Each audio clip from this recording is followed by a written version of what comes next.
Pues no sé yo si vamos a hacer un buen gabinete hoy, porque aquí tenemos a María José Tarancón, que hoy cumple años. Sí. Debe cumplir 37 o 38. 25, te has pasado, 25.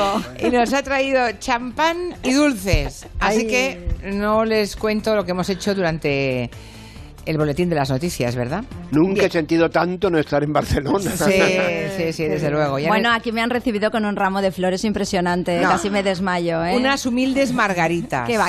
Ahora pondré la foto para que veáis el ramazo. Noelia, buenas tardes. Buenas tardes, felicidades, Tarancón. Gracias. Jamón suelto, jamón suelto. Sí, el jamón sueltito. Y Adrián Sés también la han escuchado. Buenas tardes, Juan. Buenas tardes y felicidades. Felicidades a Tarancón, pero sobre todo felicidades a ti. Gracias, Juan, no, pero a mí no, a todos. Bueno, pero resulta... A todos los que hacemos este programa, digamos. Bueno, bien, pero... A todo el equipo, sí. Pero, caray. Sí, sí, desde luego. Sí. No ha ido ni mal, ¿eh? No ha ido ni mal, ha ido muy bien. Sí, hemos tenido un buen resultado. Bueno, pues venga, a trabajárselo, que esto hay que currárselo cada día, si no, no vale para nada. Las trabajadoras del hogar y de cuidados se están movilizando hoy en Madrid, en Pamplona, en Valencia, en Bilbao. También van a hacerlo en los días próximos en Granada, en Sevilla.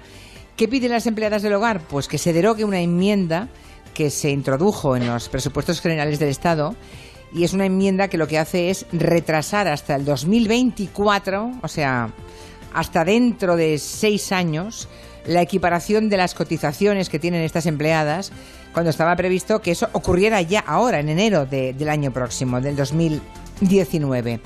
La pregunta es, ¿por qué esa resistencia a la equiparación de derechos y cotizaciones del resto de trabajadores? Asun Salvador, buenas tardes. Buenas tardes, Julia. Pues la enmienda es la llamada enmienda 6.777, que se aprobó en mayo en la Comisión de Presupuestos del Congreso con el apoyo del Partido Popular, PNV y Ciudadanos, y luego se metió en los presupuestos, y con ella se ha aplazado en 5 años la incorporación de estas trabajadoras y trabajadores. Menos mal que no está Quintanilla, si no ya iba yo. Es igual, está en su casa aburrido, recuperándose de la intervención, y creo que va a venir con un cuaderno que no habrá quien se lo acabe. Así que tú tira. Bueno, digo que aplazaba en 5 años la incorporación, voy a dejarlo de este sector, al régimen general de la Seguridad Social. ¿Cuál es la situación actual de todos ellos? Pues vamos a escuchar primero un ejemplo. He estado trabajando 10 años cuidando personas mayores interna. Cuando terminas el trabajo, los años que estás con ellos, pues no tienes derecho a cobrar el paro, no tienes derecho a nada. Tenemos riesgo de ser maltratadas, tan físico, psicológico. ¿Por qué una persona que trabaja en una fábrica tiene que tener derechos y una empleada de hogar no tiene que tener derechos? Son testimonios de una campaña del Servicio Jesuita Migrantes en defensa de los derechos laborales de estas trabajadoras. Las asociaciones que las representan cifran en 600.000 el número de empleadas y empleados del hogar en España. Un 96% son mujeres, por eso decimos... 96%, o sea, la feminización del sector es enorme, ¿eh? Por eso decimos fundamentalmente... Apabullante, sí. Empleadas. Más de la mitad son inmigrantes y un tercio trabaja sin contrato. Un 10%, dijo hace unos años la Organización Internacional del Trabajo. Lo que denuncian quienes representan al colectivo es que a las condiciones precarias y a los bajos sueldos que nadie regula se suman la falta de derechos laborales básicos, que todavía no se les han reconocido, como la prestación por desempleo, la protección frente al despido, la prevención de riesgos laborales, la inspección de trabajo o la cobertura de un convenio colectivo que tampoco tienen. O sea, se les puede echar cuando y como se quiere, no tienen seguro, no tienen, digamos, la prestación del paro, ¿no? Ningún tipo de protección frente al despido. Bueno, a esta situación tan discriminatoria se le intentó dar una primera respuesta en el año 2011 con un decreto del gobierno, entonces era el gobierno de Zapatero, que establecía un marco básico en las relaciones laborales en el sector, ¿no? Como mínimo, pues intentaba aquel decreto un salario mínimo y una jornada máxima, entre otros derechos, porque ahora hay jornadas que no se acaban nunca. Eso es, y aunque el decreto seguía sin contemplar la prestación por desempleo, al menos sí alcanzaba esos mínimos, como subraya Dulce Moreno, que es la secretaria de Formación Sindical e Igualdad del sindicato USO, que es uno de los sindicatos que forman parte del Grupo Turín, que es el movimiento que defiende los derechos de estas trabajadoras. Claro, es un acuerdo de mínimos que garantiza un poco casi todos los derechos que vienen en el Estatuto de los Trabajadores, digamos, porque anteriormente no los tenían, por lo que establece la jornada máxima de de 40 horas. En el tema de horarios también pues se establece un descanso de 12 horas como mínimo entre una jornada y la otra, pero luego todo esto tiene mucha variante según el número de horas que trabaje cada persona. Y con todo, incide Moreno, quedaba y queda mucho por hacer. El hecho de que todavía hay muchos cabezas de familia que no aseguran a esta gente, aún estando esta normativa de por medio. Como es un trámite que tiene bastante burocracia, de papeleo y demás, pues muchas veces no lo hacen. Y luego, en cuanto a temas sociales, pues también el tema de las prevenciones de riesgos laborales y todo, porque, por ejemplo, a un domicilio familiar no puede asistir la inspección de trabajo, sino es con una orden judicial. Fue aquel decreto el que estableció que las trabajadoras del hogar se incorporasen al régimen general de la Seguridad Social en enero de 2019, pero al aplazarse esa incorporación en otros 5 años más por la enmienda que comentábamos al principio, la 6.777, introducida en los últimos presupuestos, dice Moreno que se ahonda aún más en la desprotección que aún arrastran estas empleadas. Consideramos que esta medida solo amplía la desprotección e invisibilidad de este sector, ya que hace casi 6 años que se fijó la incorporación progresiva al régimen general y ahora pues habrá que esperar unos 5 años más hasta llegar a esta equiparación que ya estaba prevista. La retirada de esa enmienda, desde luego, es la principal reivindicación del colectivo, ¿no? Tener los mismos derechos que el resto de trabajadores, tener un sueldo mínimo marcado y, bueno, pues la prestación por desempleo, por ejemplo, y horarios, ¿no? Horarios. Pero ya con los presupuestos aprobados, pues parece que tendrán que esperar hasta que el nuevo gobierno elabore sus propios presupuestos, ¿no? ¿Qué más reivindican estas trabajadoras? Piden también que se ratifique un convenio de la Organización Internacional del Trabajo y una recomendación de este organismo sobre trabajo decente en empleo de hogar y de cuidados, y que se articulen políticas públicas de cuidados con un sistema de atención a la dependencia que procure los cuidados con dignidad a quien lo necesite y no solo a quien pueda pagarlos. En definitiva, que se reconozca el valor social y económico del trabajo doméstico. Muy bien, pues así llegamos al final de este informe con Asun Salvador. Hasta mañana, Asun, buenas tardes. Hasta mañana. Y ahora cedemos la palabra a Noelia Danez, a María José Tarancón y a Juan Adrián Sens. Y por supuesto, si tenemos entre los oyentes a alguna empleada del hogar, nos encantaría que usaran el número de WhatsApp para dejarnos un mensaje. 638 442 081, luego lo repito otra vez, sobre todo para contarnos cuántas horas trabajan todos los días, cuáles son sus condiciones, si les echaron o se fueron de algún trabajo, en fin, un poco la casuística, ¿no?, de lo que ustedes viven en el día a día. Y creo que lo que decías una hora al acabar el informe, el valor social y económico que tiene el trabajo doméstico y que hay tanta reticencia a aceptar, creo que merece un gabinete. Y esa resistencia a equiparar la situación laboral de empleadas del hogar con las de otros trabajadores. ¿Qué tipo de coartada, Noelia, hay detrás de esa resistencia, de esa enorme discriminación? Bueno, yo creo que lo que funciona aquí en primer lugar es la falta de reconocimiento social del trabajo de los cuidados, que se atribuye de manera natural a las mujeres, ¿no? Nuestro principal desempeño tiene que ser el de cuidadoras de otros, sin que esto tenga en principio ningún valor y, como digo, ningún reconocimiento. Ahora se habla también de falta de visibilidad. No se ve, y como no se ve, pues no se reconoce y no se monetariza.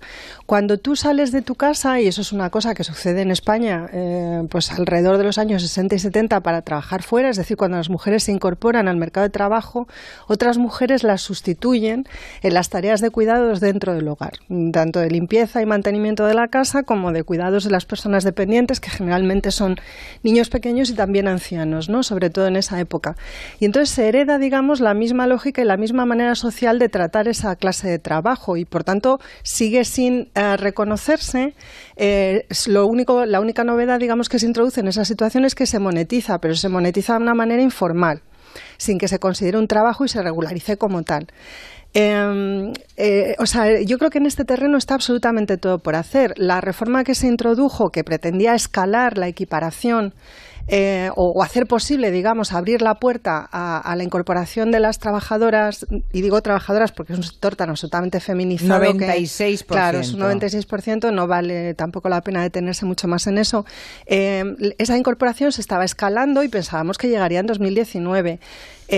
había todavía, vamos a ver, o sea, inicialmente antes de que se introdujera esa reforma solamente estaban regularizadas un 30% de las trabajadoras domésticas. Ahora estamos en un 70%, queda un 30% de trabajo sumergido que habría que poder regularizar. Pero no iba mal, digamos que no iba mal porque al menos se habían invertido esos porcentajes. Faltaba equipararlas plenamente en derechos, es decir, su incorporación total al régimen general de la Seguridad Social. Era el paso que quedaba por dar. Entonces, claro, esta enmienda, las coloca en una situación, o sea, el nivel de frustración del colectivo debe ser extraordinario, porque, claro, está todo por hacer, es decir, son mujeres que no tienen ninguna clase de derecho. Yo, por ejemplo, que he trabajado, cuando yo estudiaba en la universidad, yo trabajé limpiando casas y cuidando niños, y esa es una experiencia completamente increíble, porque, claro, lo que pasa dentro del espacio de una casa, de un hogar, en el ámbito privado de una familia, eso no lo sabe nadie. Y, bueno, después he hablado con muchas mujeres que han pasado por ese tipo de trabajos o que lo siguen desempeñando en la actualidad y, claro, dan testimonio de una clase de situaciones. Ahí no hay inspección de ningún tipo. Una de las cosas que puede pasar si España firma el convenio 189 de la OIT, es que puedan entrar inspectores en los domicilios, que es una cosa que ahora mismo resulta totalmente impensable. Pero claro, es que se dan situaciones verdaderamente aberrantes, aparte de que los salarios se fijan de forma completamente libre y autónoma, y bueno, hay mujeres en régimen de internas cobrando 600, 700 euros, o sea, son unas condiciones impensables. Bueno, impensables en España ahora mismo no hay nada, ¿no? Porque hay sectores muy maltratados desde un punto de vista salarial, pero por lo menos tenemos conciencia de que esa situación de maltrato existe. En el caso de las trabajadoras domésticas tenemos que empezar ahora, en primer lugar, a entender y a cuantificar cuál es su situación y a tratar de hacernos cargo. Sí. Pero Noelia, piensa que la ley que regula el servicio doméstico es una buena ley. Luego hablo de la seguridad social. El problema es que no se cumple. Ah, bueno, claro. No, pero déjame, porque la jornada laboral que marca la ley es de 40 horas semanales. Sí. Dice, además, que hay que pagar las horas en presencia. Es decir, si una persona la tienes interina que vive contigo y no está trabajando esas horas, se han de pagar a ella aparte. Tienen que estar a disposición del empleador,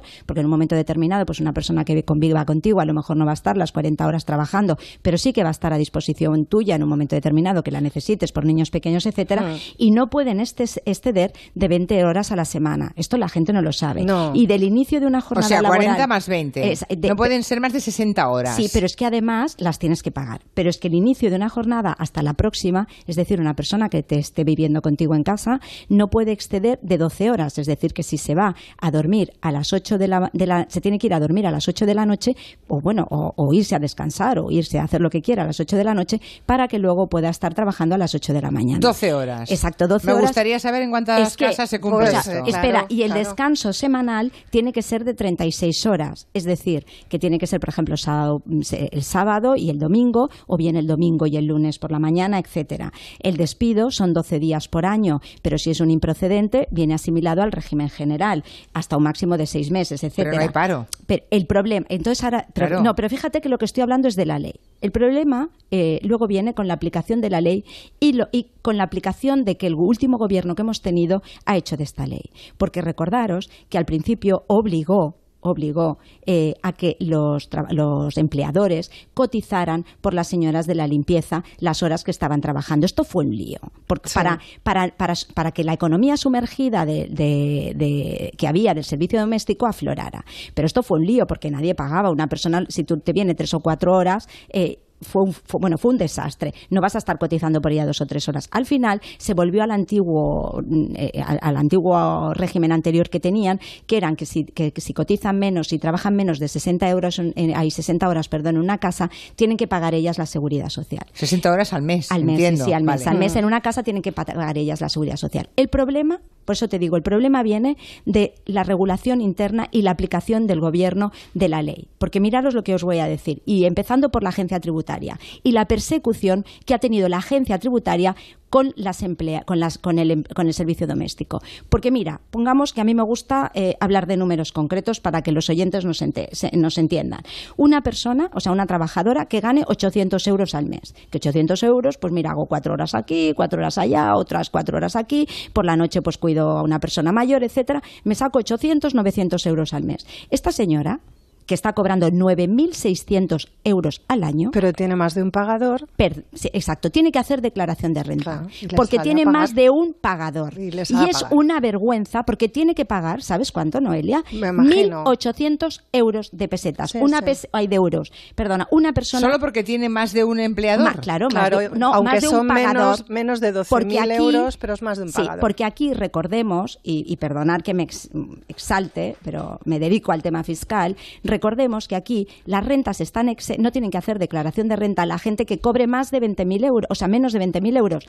Pero eso no significa que no haya pagado, porque le han retenido. Claro. Señores, le han retenido. A esta señora de la limpieza, como no la han retenido, tiene que pagar 1.800 euros. Pero ahora vamos a la Seguridad Social. Como la tiene que pagar ella, esta señora va a venir a pagar unos 2.500, 2.400, 2.500 euros anuales de Seguridad Social, unos 200 euros. Con lo cual, a esta señora, a final de año, ha ganado ese año 5.400 euros, 450 euros al mes, trabajando como una negra. Esto es una vergüenza.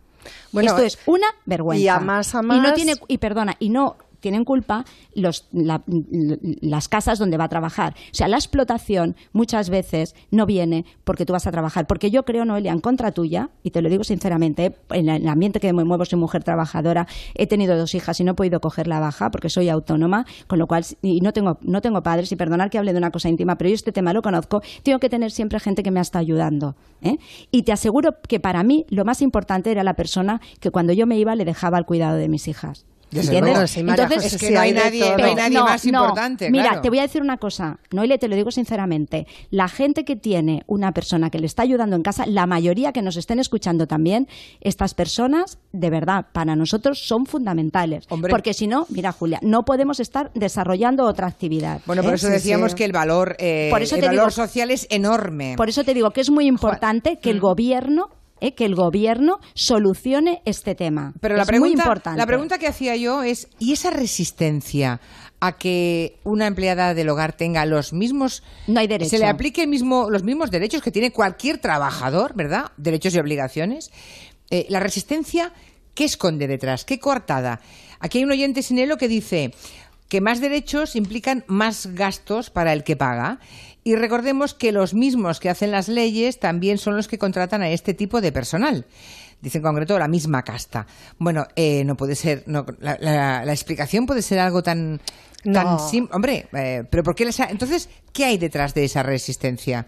Pues, Juan, no sé si Juan quiere decir alguna cosa. Sí. Venga, adelante. La resistencia se debe a eso que se llama la intimidad del hogar. O sea, los demás trabajos pasan fuera, pasan en una fábrica, en una oficina, en un camión, por ejemplo, pero pasan fuera de la intimidad del hogar. El hogar es una cosa, la casa de uno es una cosa muy, muy especial. Pero claro, vosotros estáis hablando de un mundo que yo lo conozco de una manera completamente distinta. O sea, yo nací hace ya mucho tiempo, hace 82 años, en un ambiente maravillosamente matriarcal. Y en esa casa enorme donde yo nací, una casa familiar grande con muchísimos dormitorios y donde nos mezclábamos más o menos toda la familia, yo recuerdo que las sirvientas, que generalmente eran negras, cosa que era maravilloso, porque los negros son una gente que tiene una calidad humana infinitamente mayor que la calidad de los blancos. Los blancos son gente mucho más seca. El negro, inmediatamente la negra, el negro y la negra, te hacen enseguida una especie de ambiente mucho más risueño, mucho menos seco, mucho menos con mucho menos aristas que lo que hacen los blancos. Entonces yo recuerdo que aquellas sirvientas eran las que regían la casa, hacíamos lo que ellas decían. Yo me acuerdo que teníamos una cocinera negra que se llamaba Lucrecia, y mi abuela, que era la dueña de la casa, vamos, la matriarca mayor, porque después estaban todas las hijas y tal, nunca pudo comer lo que quería, porque le decía, Lucrecia, por favor, hoy me gustaría comer eso. Ay, sí, señora, pero eso mañana, porque hoy, y siempre comíamos. Me acuerdo de cuando ella se despidió, que se fue a vivir con su familia, mi familia, una tía mía me dijo, ay, qué maravilla, por fin podremos comer lo que queremos, ¿verdad? Y aquello había una familiaridad verdaderamente inmensa. Yo después, claro, con mis padres, ya cuando mis padres eran hasta diplomáticos, tuvieron una experiencia distinta, porque estábamos en diversos países, pero siempre tuvimos una relación muy íntima, muy pero cariñosa. Juan, me habla de una determinada clase social y me habla de un tiempo muy determinado. Bueno, nada ahora también, parecido a lo que hoy ocurre. No, hoy ocurre porque ocurre en mi casa. También ocurre ahora. Yo conozco muchísimas familias que tienen, pero muchísimas familias en este país, en España, en ahora mismo, que tienen unas, si quieres, sirvientas, ayudantas, compañeras, lo que sea, que están íntimamente ligadas a ellas mismas y que son parte de la familia. Eso es un mundo, si quieres, matriarcal, patriarcal. Ya sé que eso horroriza hoy en día. Bien, a mí me horroriza quizá el exceso de regulación. Creo que en ¿Cómo el mundo... que exceso de regulación? Pero sí, tendrán derecho a que cuando las despidan tengan derecho al paro, ¿no? Sí. Lo que falta, Julia, muy bien lo has dicho tú, sobre todo es la prestación por desempleo. Lo que no hay derecho es que una trabajadora esté trabajando... en los horarios, no pueden trabajar 15 horas. Pero eso, Julia, por ley está eso controlado. El problema es que a lo mejor no se cumple, pero por ley está controlado. Bueno, pero no se cumple porque tampoco se arbitran. No, perdona, sí, pero hay una cosa, existe una cosa que es la denuncia. Es que no concibo abusar del servicio. Yo he tenido, porque yo he querido al servicio y la sigo queriendo ahora, lo sigo queriendo ahora. He tenido a un ayudante masculino al que quería muchísimo y que se fue porque ha hecho una vida distinta, el camino de la restauración, de los restaurantes. Y tengo ahora una asistenta, amiga, lo que sea, negra, afortunadamente negra, con la cual ha entrado la alegría en la casa, porque cuando llega inmediatamente lo que se oye son risas, ¿verdad? Y las quiero muchísimo y he querido muchísimo también al chico, y todavía sigo hablando con él, charlando con él. Yo lo que quisiera... Pero hay cosas, Juan, que usted no lo conciba no quiere decir que no exista. Bueno, pues muy bien, pues que existan para los demás. Pero hay cosas, yo lo que Juan, lo que quiero decir es que en este mundo en que estamos viviendo, la palabra cariño y amor ha desaparecido. Pero escucha, totalmente, Juan, totalmente. Una cosa, y eso es terrible, porque lo único que hay en el mundo ahora es crispación y odio. Vamos a ver qué dicen los oyentes, que tenemos a personas que se dedican, que son empleadas del hogar y que quieren dar su testimonio. Como empleadora, completamente de acuerdo con equiparar a las empleadas de hogar en el régimen general, pero como creadoras de empleo tendríamos que tener una desgravación en la renta. Es un tema que me parece bastante interesante para plantear. Llevo toda mi vida trabajando de empleada de hogar. Quiero decir que durante este tiempo he visto de todo. He trabajado durante 15 años en un sitio que de la noche a la mañana me despojaron de mi seguridad social porque no les convenía. Actualmente estoy trabajando, estoy asegurada, pero también me ocurrió en otra casa durante 11 años que me tenían asegurada y también no les convenía, las cosas le fueron mal y la que primero paga el pato es una. El fondo de la cuestión de lo que pasa con las empleadas de hogar es que su trabajo se considera basura y a ellas se las considera basura. Trabajo 35 horas semanales en una casa, cobrando salario mínimo, evidentemente, 12 pagas, se supone que están ahí las extras prorrogateadas, y el problema, aparte de la seguridad social, es el tema de que en una casa no hay un límite de trabajo. O sea, no puedes hacer de todo, o deberías de saber hacer de todo: cuidar a ancianos, niños, cocinar, planchar, menos coger un coche. Deberías de saber hacer de todo. Yo creo que no está ni pagado, es injusto, es un trabajo que no está ni reconocido ni nada. Claro, es que ese es el kit de la cuestión. O sea, vivimos en un mundo en el que lo que importa o lo que se valora es el trabajo productivo, no el reproductivo. Los trabajos reproductivos no tienen que ver única y exclusivamente con el parto. Noelia, que no, que hay gente que valora el trabajo. Bueno, pero María José, déjame por favor hablar a mí ahora un momento. Sí, habla, pero que hay gente que lo valora. Que sí, María José, que habrá gente que lo valora, pero hay otra muchísima gente que no, por Dios. O sea, acércate un momento al sector y habla con las trabajadoras. Pero la perdona, situación es que las he tenido precisamente con todo el follón, porque hemos creado una plataforma de lo de las rentas, lo que te estoy diciendo. Sí. Yo lo que veo muy mal, que se llame primero servicio doméstico, servicio, sí, y amo de casa. Luego dices lo que todavía el empleador se siga llamando amo de casa. Esto sí que bueno, yo quería, desde un punto de vista, o sea, quiero decir que este es un tema que está muy presente un tiempo a esta parte en la crítica que hacemos a la sociedad en la que vivimos, y tiene que ver, lo vuelvo a decir, con la desvalorización de los trabajos reproductivos y con que se considera que es suficiente con monetarizarlos, pero no se conceden los derechos que corresponderían a las personas que desempeñan este tipo de trabajos. Y, por ejemplo, lo acaba de mencionar una de las oyentes que ha intervenido, que ha dejado un mensaje. Se presupone, por ejemplo, una capacitación que no siempre se tiene, y eso genera unas tensiones tremendas entre empleadores y empleadas, porque no todo el mundo está capacitado para cuidar niños, no todo el mundo está capacitado para cuidar ancianos, no todo el mundo está capacitado para desempeñar todas las tareas del hogar. Quiero decir que es un sector que precisa de regulación, pero desde el principio hasta el final. Yo querría añadir que hay una fórmula que se está empleando. Por favor, tengo que hacer una pausa. Sí, hay una fórmula que se está empleando en algunos lugares de España, es una fórmula minoritaria, pero muy interesante. No se trata de que todo el mundo la utilice, pero sería interesante tomarla en consideración, que son las cooperativas, que han permitido que muchas mujeres trabajadoras en hogares se hayan incorporado ya al régimen general. Se crean cooperativas y ellas mismas se contratan. Pero eso es una estafa, Eso, si quieres, te lo explico, Eso, esto viene con asociaciones vecinales, vamos, yo conozco 2 o 3 experiencias que a mí no me parecen una estafa. O sea, además, pero se quien factura y etcétera, porque, bueno, yo te lo digo porque lo he llevado, Noelia. Pero has llevado las que yo conozco, María José. Es que conoces todo, pormenorizadamente.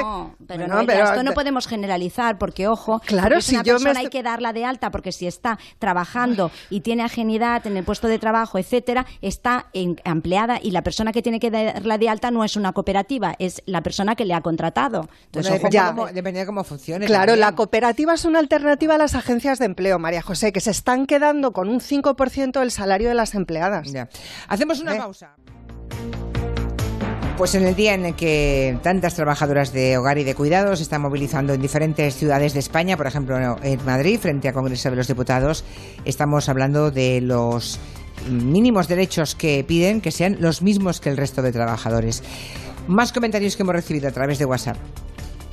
Bueno, yo creo con respecto a eso que es un tema de cultura, de cómo se ve ese tipo de trabajo, porque es el trabajo del servicio de la casa. Y es un tema de educación y de quizás cierto prejuicio hacia ese tipo de trabajo, donde no se dignifica, y no sé qué tendrá que ver eso con la historia de lo que es el trabajo de servicio dentro de casa, que está muy ligado, si nos remontamos en la historia, a la mismísima esclavitud. Entonces yo creo que todo viene y es un tema de educación y falta de cambio de perspectiva y de concepción de ese trabajo. No sé, yo creo que con solo regularlo a nivel legal no es suficiente. Me duele un poco escuchar lo que dice el señor Juan Adriansen, porque mi madre fue seguramente una de esas personas que estuvo sirviendo en casas de gente de dinero, y a las que le decían a sus criadas o a sus cuidadoras, como quieran llamarlo, que cuánto los querían, que formaban parte de la familia. Pero a todas ellas, después el refrán era eso, de mucho te quiero perrito, pero pan poquito. Nunca tuvieron derechos a nada. Mi madre, trabajando desde los 10 años hasta más de los 20, nunca tuvo derecho absolutamente a nada. Ni se le dio de alta en ningún sitio, ni hoy en día cobra una pensión por haber trabajado, porque los derechos se tienen que reconocer. Claro. Y se tienen que aplicar y pagar. Mi mujer trabaja en una y están cobrando las horas a 12 euros y a ella se la están pagando a 4 bruto. Sí. Bruto. Con el consiguiente descuento de IRPF, Seguridad Social y demás después. ¿En la cooperativa? Sí. ¿Se refería a eso? Hombre, pues no parece que se haga... en qué coopera... será en otra, pero claro. Lo ideal es que cualquier trabajadora del servicio doméstico solicite y exija a su empleador, si trabaja más de 60 euros en esta casa... 60 horas. 60 euros en 60 horas en esta casa, que le dé de alta en la Seguridad Social y que cumpla el horario que tiene que cumplir. Y si no, para eso está la Inspección de Trabajo. Se puede ir a poner una denuncia en la Inspección de Trabajo, Noelia. Ya está. Nadie hace eso, José. Pero hay que hacer, pero hay que hacerlo, y luego hay plataformas que se pueden hacer y que se pueden denunciar. Leo más comentarios. Dice, me llamo Beatriz, no soy empleada de hogar, soy empleadora. Siempre he tenido a mi empleada de hogar dada de alta, la aprecio enormemente, merecen todos los derechos que tenemos los demás trabajadores, y hay que mencionar lo injusto que es también estar pagando unas cuotas a la Seguridad Social, como otros trabajadores, sin tener los mismos derechos que el resto de trabajadores. Otra más, dice, mi nombre es Claudia, soy boliviana, llevo 16 años viviendo en Zaragoza, he trabajado y sigo trabajando en casas, me han pagado por horas, en negro. Llevo 4 años trabajando con 5 contratos. Cobro 5 euros la hora. Bueno, otra más. La Seguridad Social a cargo del empleador, si se equipara, o sea, si se hace en el régimen general de la Seguridad Social, eso es inasumible por la familia. Tenemos que recordar que los sueldos, aún siendo bajos, son más altos de lo que reciben algunas pensiones. Hay que pensar que el usuario, que es cada vez más tercera edad, se va a transformar en un gran problema cuando nuestras ínfimas pensiones ya no nos permitan pagar, no ya la Seguridad Social, sino que cuesta un cuidador o cuidadora. En el régimen general sería un 40% del sueldo, por eso está el régimen de servicio doméstico, pero que tendría que estar equiparado, lo mismo que los autónomos. Hasta ahora hemos estado luchando, no teníamos desempleo y ahora tenemos desempleo. Las trabajadoras del hogar tendrían, o trabajadores del hogar, que perdona, también no se ha dicho, pero hay muchos cuidadores del hogar y trabajadores del hogar tendrían que tener derecho a desempleo. 4%. He vivido muchas cosas, desde acoso hasta limpiar casas muy sucias, con gente muy mezquina y muy cochina. Claro. No he podido trabajar en otra cosa para cuidar de mis niños. Salgo de mi casa tempranísimo, llego muy tarde, voy a 2 o 3 o 4 sitios diferentes a trabajar. Aún así no me quejo, siempre he exigido respeto y he podido dejar el trabajo que no me ha gustado. Otra más, soy asistente y me gustaría que tratasen por qué no podemos cotizar por lo que cobramos. Tenemos un tope de cotización, muy bueno. Eso es cierto. Y si queremos pagar más para cotizar más, ni siquiera nos dejan. No les dejan. Eso es, el tope me parece que, no, si no recuerdo mal, están 900 euros, 864. Sí, 864. No se puede cotizar por más. Es decir, que una persona que el día de la jubilación, aunque cobre, imagina que tengas un trabajador en tu casa de servicio doméstico, porque recordemos que antes has dicho, también están, por ejemplo, si el conductor que puedas tener, un chofer para una persona discapacitada, etcétera, también si está trabajando en tu casa se viene a asimilar al régimen de servicio doméstico, le pagas 1.000 y pico euros, este señor solamente vas a cotizar por él como por 860 euros.